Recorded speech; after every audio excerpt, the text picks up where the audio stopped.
Buenos días, doctor, compañeros. A continuación, se presenta el trabajo desarrollado por parte de los maestrantes en Derecho Tributario. El tema asignado a nuestro grupo hace alusión a 3 casos internacionales sobre controversias fiscales basadas en la aplicación de convenios fiscales. El equipo está integrado por Marcia Isabel Gaibor, Rommel Roberto León,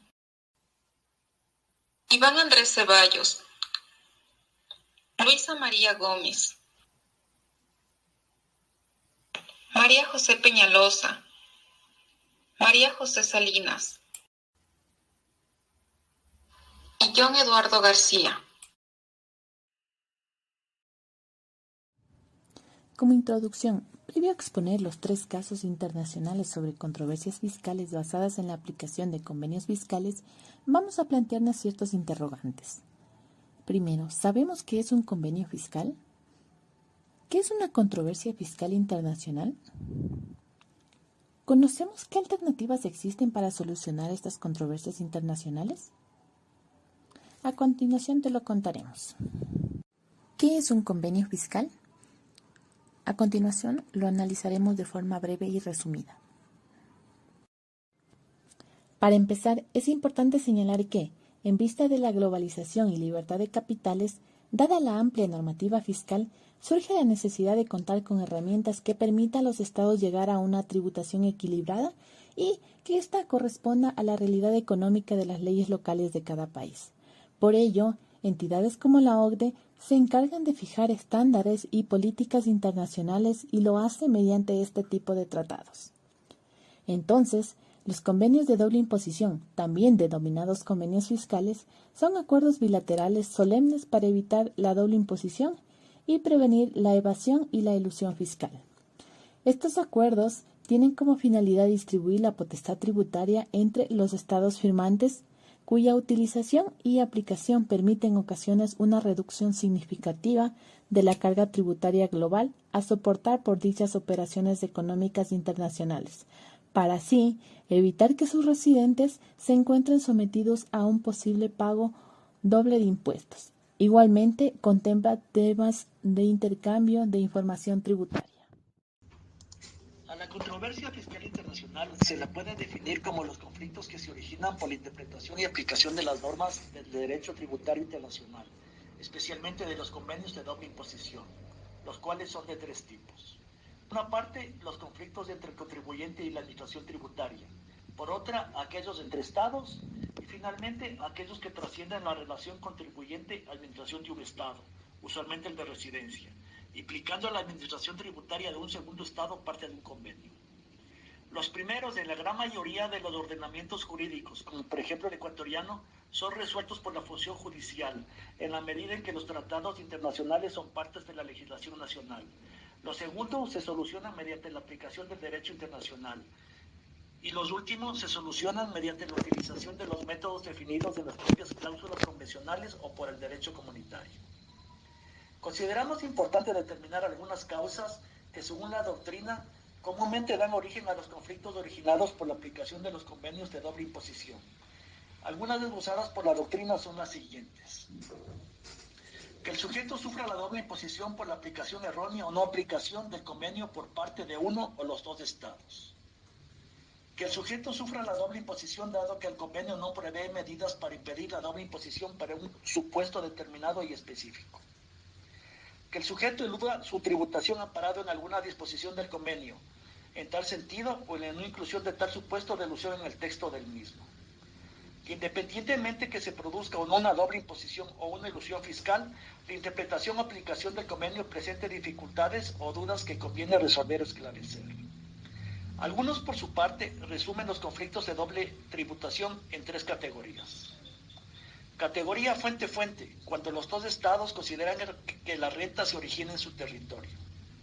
Categoría fuente-residencia, cuando el país de residencia no acepta el crédito por el impuesto pagado en el país de la fuente. Y categoría residencia-residencia, cuando una persona natural se ha domiciliado por tiempo prolongado en ambos países, y un estado considera como residencia de la corporación su lugar de constitución, mientras que el otro lugar donde tiene su gerencia.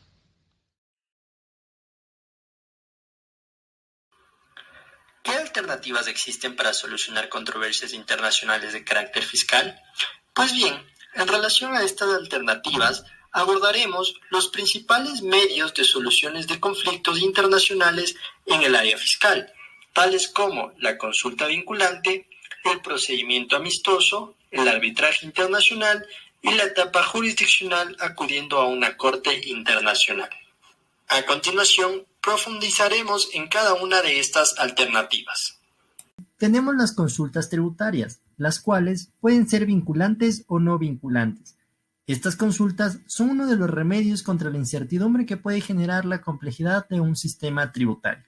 En este apartado nos concentraremos en la consulta vinculante, consulta que cuenta con la ventaja de ser respondida por la propia administración y que tiene efectos vinculantes, con esta en relación con la respuesta que brinda al contribuyente, reforzando así la seguridad jurídica del sistema.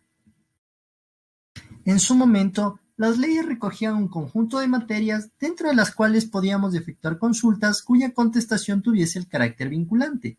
En la actualidad, no existe esa restricción, sino que las podemos formular sobre cualquier aspecto relacionado con el régimen, la clasificación o la calificación tributaria que nos corresponda.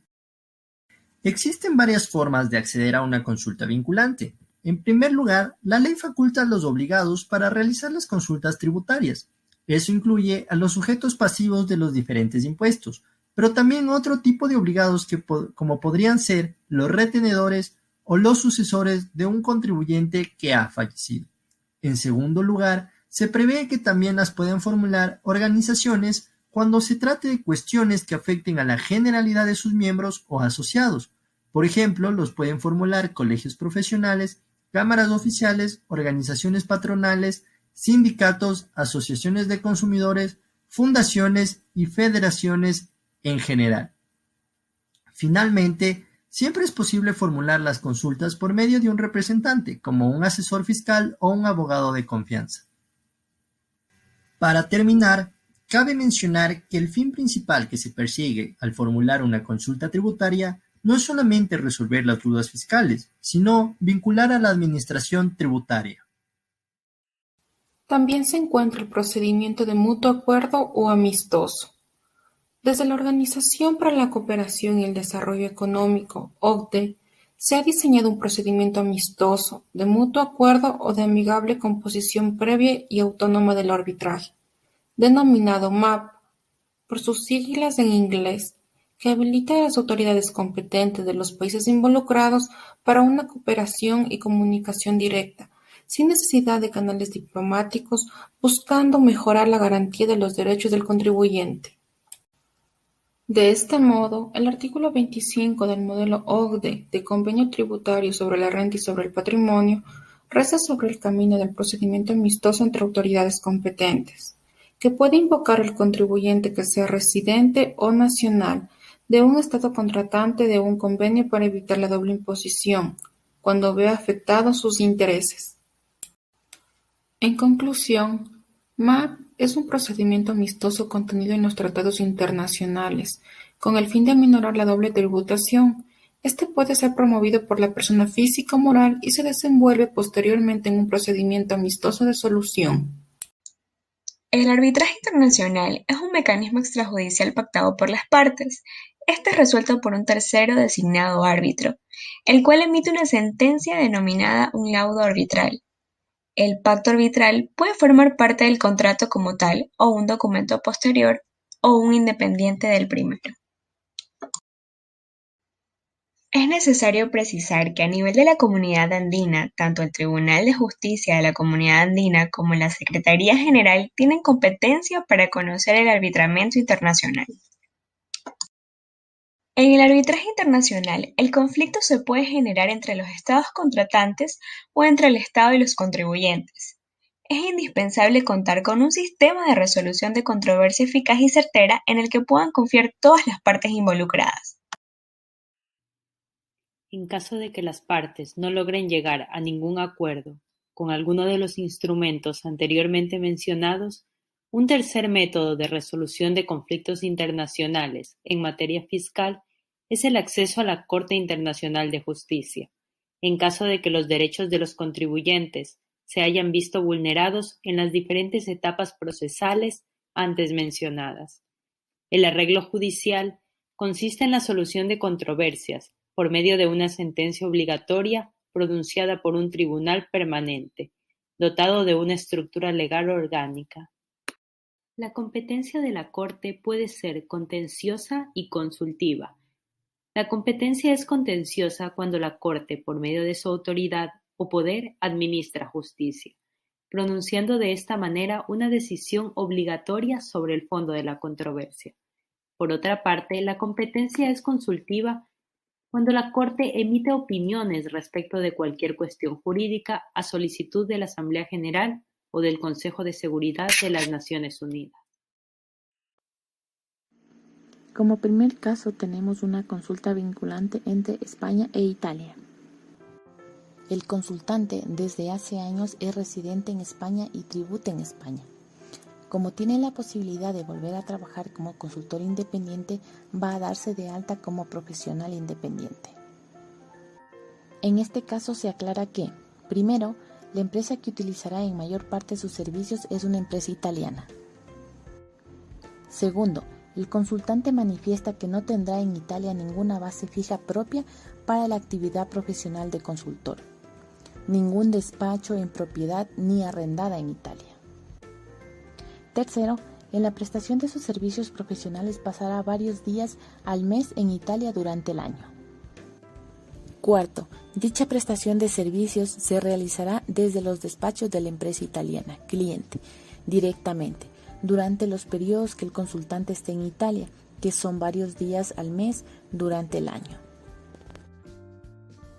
Ahora bien, con estos antecedentes nos hacemos la siguiente interrogante. ¿Qué país puede someter a gravamen los honorarios profesionales que facturará a la empresa cliente italiano? ¿Acaso será España? ¿O será Italia? ¿O será compartida?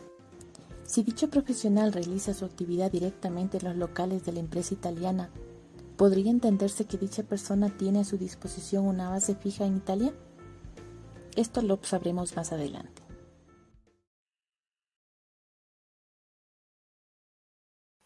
Pues bien, ¿cuál es la normativa aplicable de los estados involucrados? El presente caso tiene como eje normativo la aplicación del artículo 14 del Convenio entre España e Italia para prevenir la doble imposición en materia de impuestos sobre la renta y prevenir la evasión fiscal, hecha en Roma el 8 de septiembre de 1977.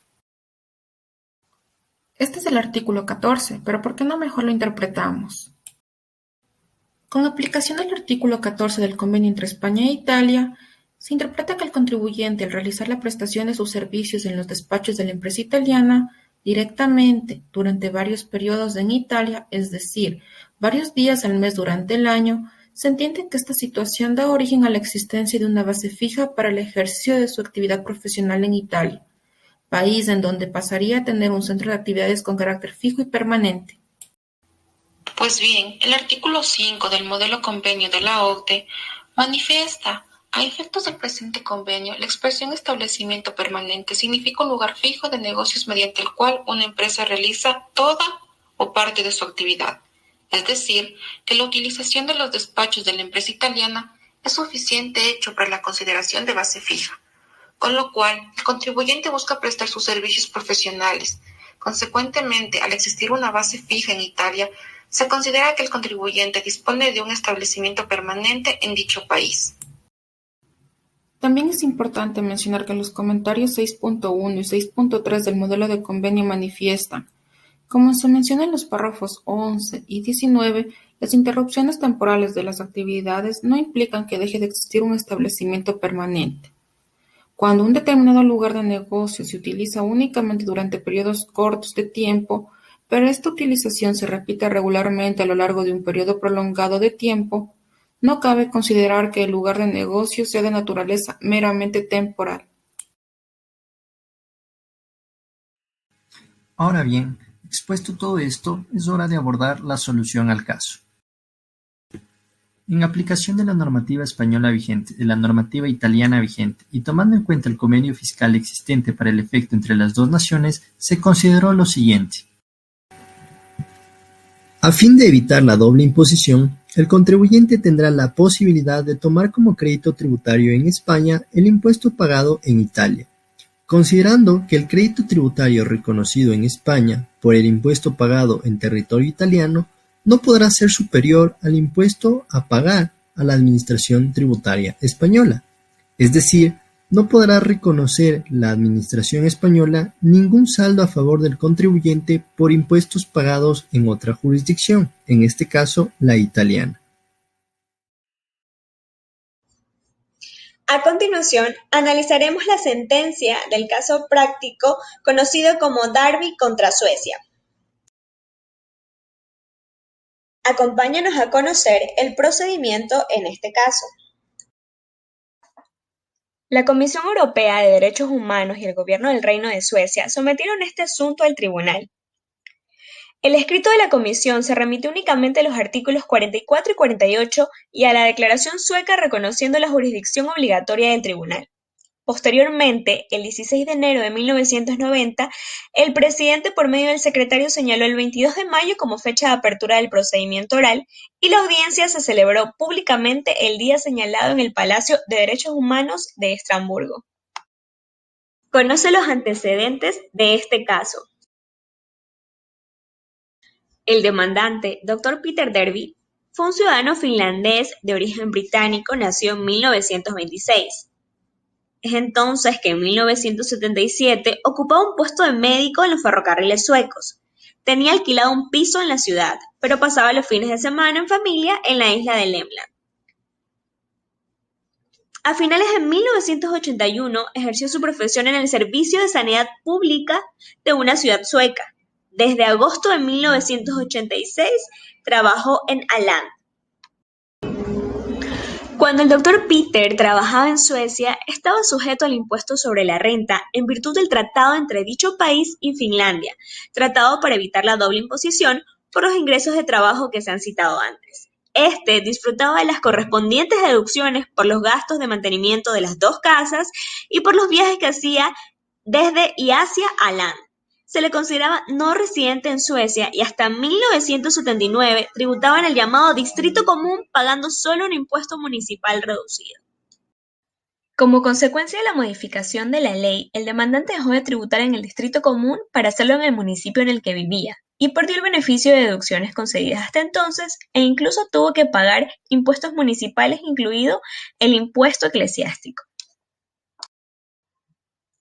El demandante había conseguido una resolución de la administración en la que disponía que tributaría en el Distrito Común siempre y cuando se trasladara diariamente del archipiélago a su trabajo en Suecia. Sin embargo, consideró imposible realizar este viaje y aceptó un empleo con menores responsabilidades y con otra remuneración a un lugar donde podía trasladarse más fácil, por lo que volvió a tributar en el Distrito Común. El señor Peter, paralelamente al procedimiento que se citó, recurrió ante el Tribunal Administrativo del Condado contra el requerimiento para que pagara la totalidad del impuesto eclesiástico por sus ingresos de 1979, fundándose en que no pertenecía a la Iglesia de Suecia, ni era sueco, ni mucho menos residía en dicho país. El tribunal le rechazó este recurso en el 89, considerando que no era aplicable la ley de 1951 sobre deducciones tributarias en favor de personas que no pertenecían a la Iglesia sueca. En una carta dirigida al gobierno, proponía que se suprimiera el requisito de la residencia. Como resultado de esta iniciativa, se modificó la ley sobre tributación de los disidentes en el sentido propuesto. El señor Peter Davy pagó 1.336 coronas suecas por el ejercicio fiscal del año 1979, 1.717 coronas suecas por el correspondiente al 1980 y 1.325 por el ejercicio fiscal de 1981 por concepto del impuesto eclesiástico. Si hubiese disfrutado de la desgravación prevista por la ley de 1951, solo habría tenido que pagar 401, 515 y 397 coronas respectivamente.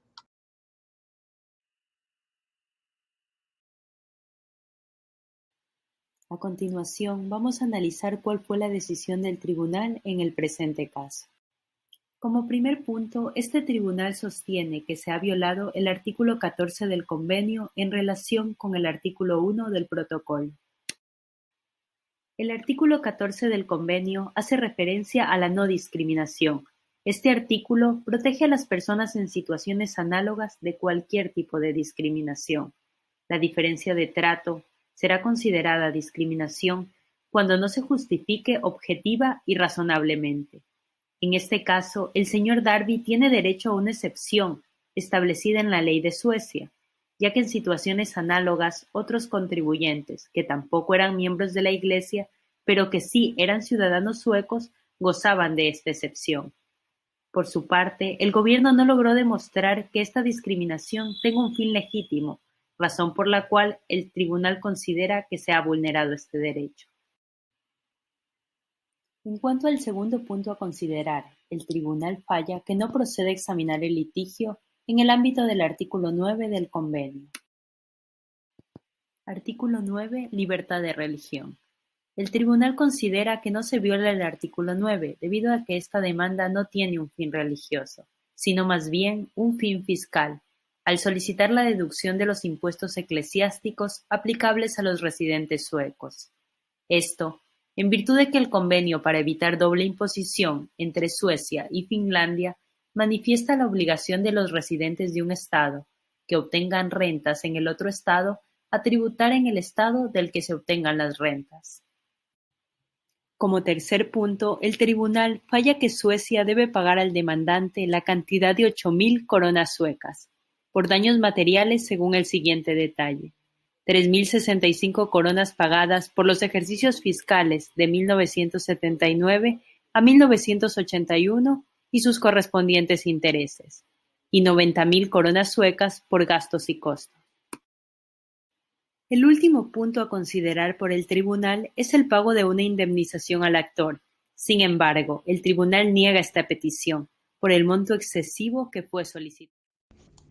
El presente caso es acerca de una interpretación prejudicial del Tribunal de Justicia de la Comunidad Andina sobre el proceso 43 IP 201, cuyo consultante fue el Consejo de Estado de la República de Colombia, Sala de lo Contencioso Administrativo, acerca de un proceso cuyos actores fueron las empresas industriales del sector automotor, con sus matrices ubicadas en Colombia, y el demandado, la Dirección de Impuestos y Aduanas Nacionales de Colombia, en adelante DIAN.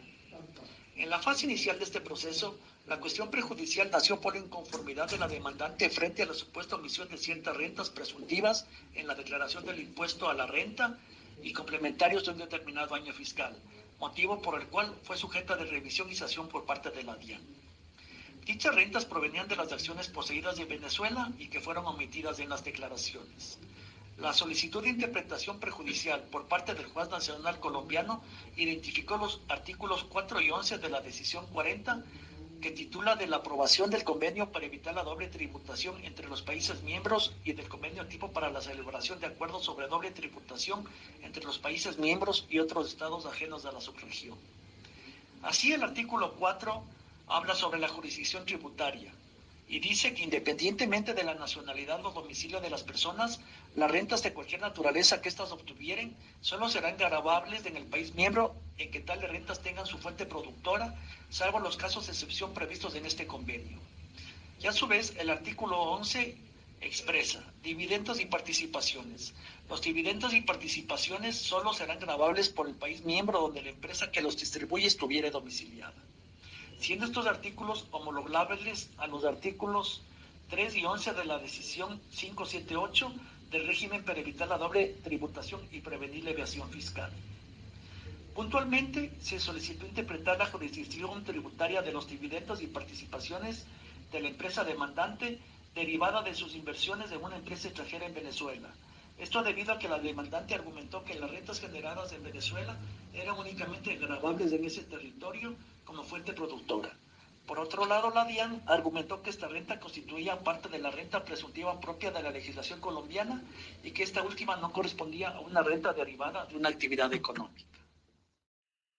Continuando con la línea de la resolución del caso, podemos expresar que la decisión del tribunal en la fase intermedia El tribunal acogió la solicitud de revisión del artículo 4 y adicionó de oficio el artículo 11 de la decisión 40. En tal virtud expresó su análisis acerca de los temas objeto de interpretación a la luz del derecho comunitario. Se pronunció bajo las consideraciones de que el principio de la fuente es un principio estructural en la decisión 40. Por ende, los dividendos y participaciones de las empresas serán gravables por el PM donde la empresa que los contribuye estuviera domiciliada.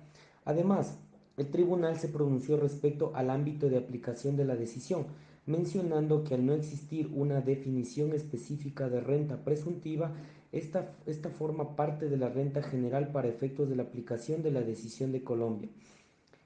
Como punto 2 en la fase final con la interpretación prejudicial, el juez nacional de Colombia pudo generar una mejor solución legislativa para este proceso. Esto considerando que existió un pronunciamiento oficial sobre el contenido y el alcance de la norma andina por parte de su organismo judicial para apoyar al órgano nacional. Como punto 3, nuevamente se hizo evidente la garantía de derechos a nivel de la CAN otorgada a la empresa.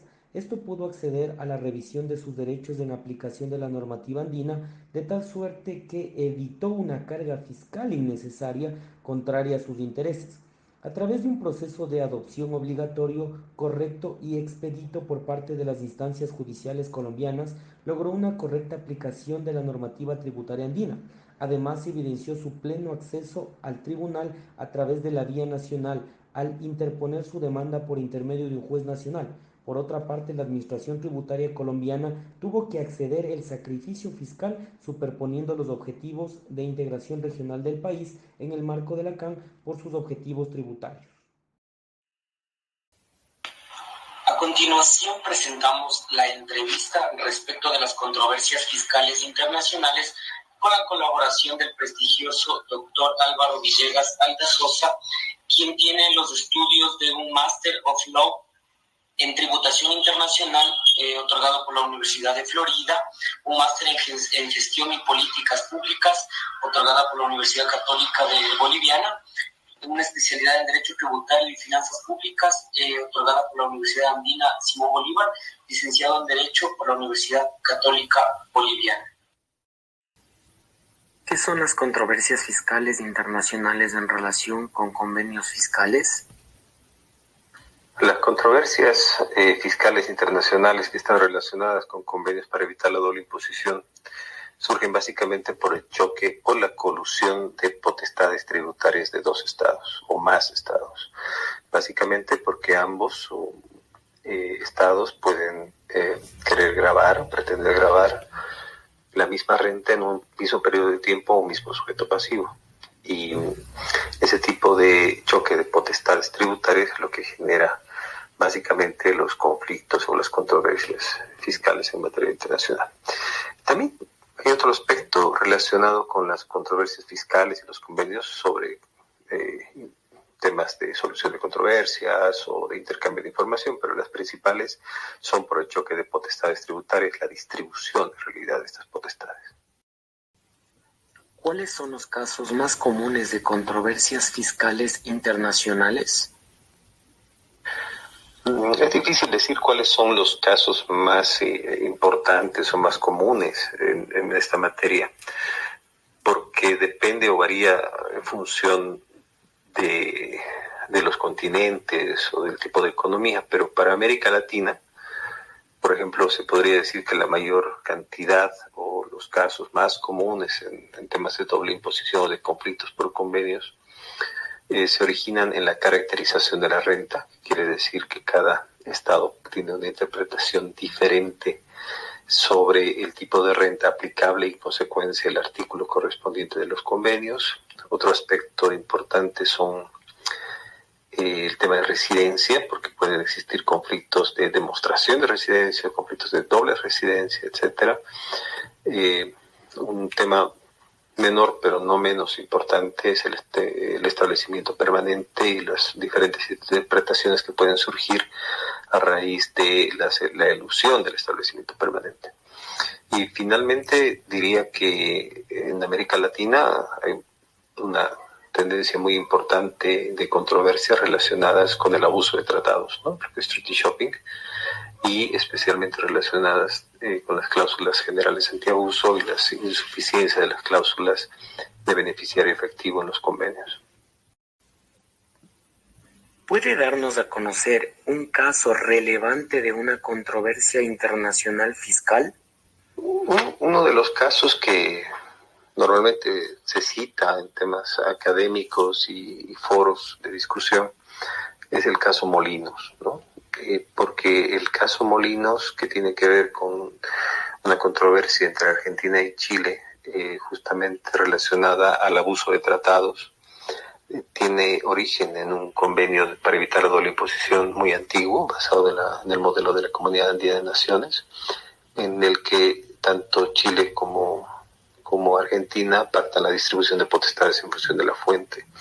En el momento en que Chile desarrolla internamente un sistema doméstico de tratamiento preferencial para empresas plataforma de inversiones, se generan conflictos en ese sentido sobre la aplicación de las normas general antiabuso argentina.